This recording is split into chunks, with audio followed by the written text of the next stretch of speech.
Hey guys, so welcome to a video where I'm going to be talking a bit about esports and the possibility of esports in FIFA 17 or in the future esports or FIFA titles I should say. And I've got a few things I want to talk about, and the example that I want to use is Call of Duty. So, I've been a former competitive Call of Duty player. I know a bit about it. I've been following the scene for a very long time now. Not so much anymore, but I knew it at the beginning and what it was and what it turned into. So, in the beginning, Modern Warfare 3, or Black Ops 1 I should say, is when competitive Call of Duty really became a thing. Obviously, it was only a small thing, not many people played it, and it was a bit like VFL. It had a forum, and people played on that forum, and they just played against each other at a high level. It was all the best players, just played against each other on a regular basis to become better. And eventually one day, Modern Warfare 3 came out, and this was the game that changed esports on Call of Duty forever.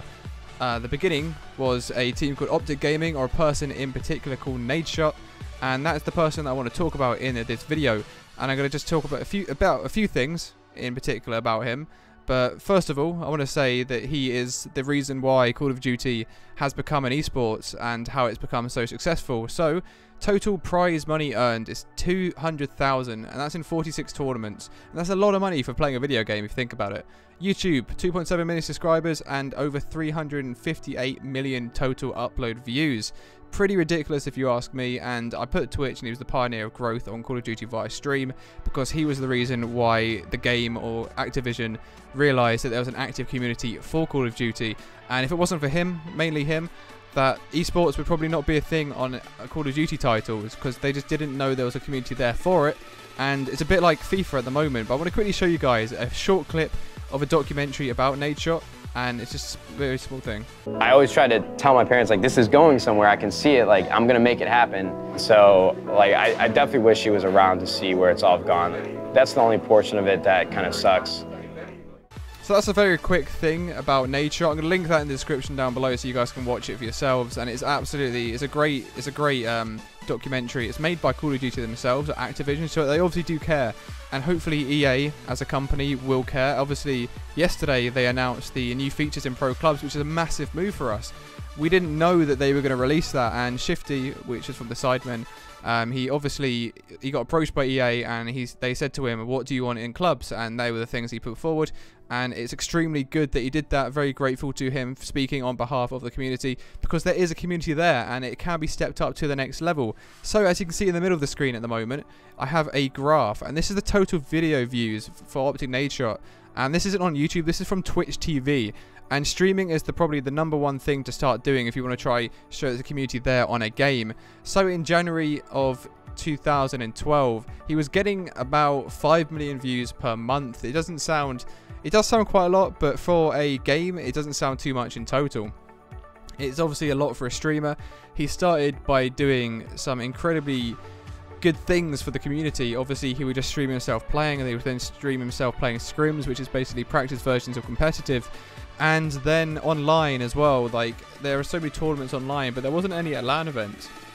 The main thing about LAN events in Call of Duty is that they didn't have the features that were needed to do competitive at LAN. A LAN is basically a local area network, and that's when you go to an event and you play at the event for a prize pool. There wasn't actually the features needed to actually make that possible, and because of Nadeshot and because of the community, on Black Ops 2, David Vonderhaar came in, and he basically implemented everything that you needed to make it possible to play it on LAN. And if people wanted that from this community as a scene, as players in pro clubs, that this could be a possibility in the future. Like, if us YouTubers and us streamers that all play the game and know the game so well, that if we all spoke up and if we all made videos talking about this, and we streamed often, and we showed there is an active community, there is no reason why it could not become an esports. There's so many different things to take in consideration. But anyway, back to the total views. So in January 2012, like I said, it's about 5 million views. And if you look to July 2016, it goes to about 370 million views. So in just like 4 years, it really did grow. It went absolutely amazingly. It exploded basically. And another fact that I've put down on there is the total prize pool money. This is for online and this is for events. So Modern Warfare 3, which is the main beginning of esports, there was a total of like just over 1 million. Going into Black Ops 2, it was upped by just like 400,000. Onto Ghost, just up by like 100,000, sorry. And then to Advanced Warfare, which is the latest title, it was up by 1 million. and it's just going up every year. It's just really showing that they are caring about the community and the esports scene, because it is such a big thing for them. It brings loads of viewership to the game, and it really does show that there is a community there for them, and they can get away with doing that, and it's just absolutely outstanding. But the next thing I want to show you guys is a setup for some mock-up kits that I've done for esports teams. So the first one is Team EnvyUs. They are probably one of the top esports teams in COD and just in general esports as well. But these are kits I've made for that, which could be used on FIFA. So sticking with their blue theme, I've gone with the dark blue with the light blue and a slightly lighter blue just on the shoulders. And it can add their sponsors to it. So I've got HyperX, I've got Monster, and any other sponsors they have could be implemented into the kit.